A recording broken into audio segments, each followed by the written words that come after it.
Hi, this is Barry with Dallas Aquascaping Guys, and today I want to talk to you about a different topic other than plants and aquascaping. I want to talk about fish, namely my fish, angelfish. So let's go take a look, shall we? Here we are in front of my 90-gallon community tank. I have 9 adult angels. My cleanup crew consists of 5 cory cats, 3 Siamese algae eaters, and about 20 nerite snails. Finally, I have a small school of dwarf neon rainbows. Let's take a closer look at some of the angels. So let's meet Thor. Thor's what's called a red devil angelfish. He also has pearl scales, which is a recessive trait found in many varieties of angelfish. It's noted by a higher glimmer scale with a little different texture to it, and it can look really amazing under light. Thor is my oldest angelfish at about 4, maybe 5 years of age. He's also at the top of the pecking order, which gives him free reign of the tank. Nobody messes with Thor. Now let's meet Loki. Loki's what's called a double D black angel, or double dark black angelfish. And as the name suggests, he's Thor's nemesis. The two of them used to fight all the time, but over the years, they've just learned to coexist and mind one another's business. Anyway, he's beautiful, probably 9 inches from tip to tip of his fins, and is one of my favorites. What do you think?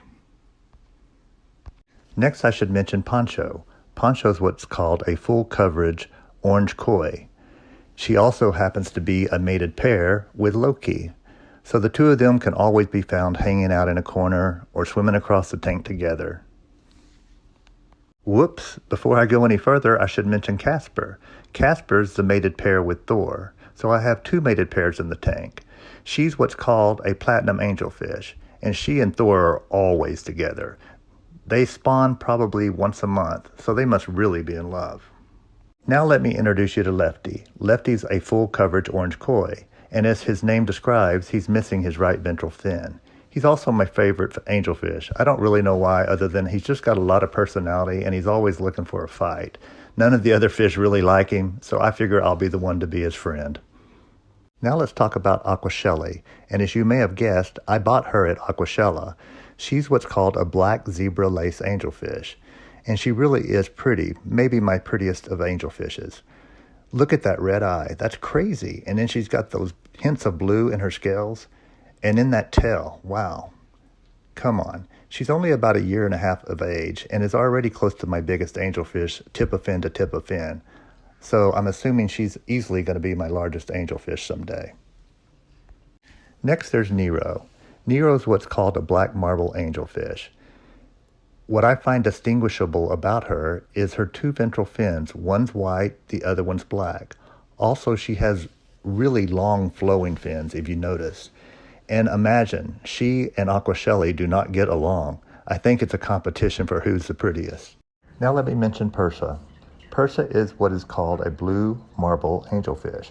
And like I said, they all have their own personalities, and what makes Persa unique is how he gets along with all the angels.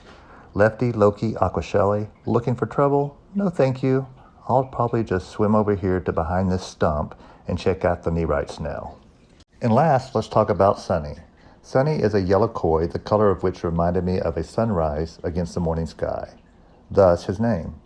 He's my youngest and shyest angelfish, and can mostly be found relaxing behind one of my plants or hardscapes.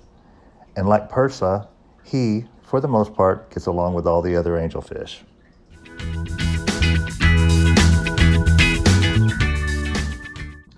I like to feed my angelfish a variety of foods. After all, variety is the spice of life, and who wants to eat the same thing for every meal? I know I don't.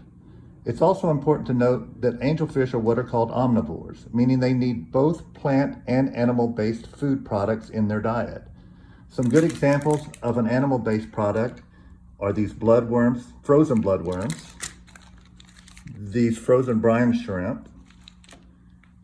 I like to feed them these cichlid flakes made by Omega-1. They're a good high-quality flake food.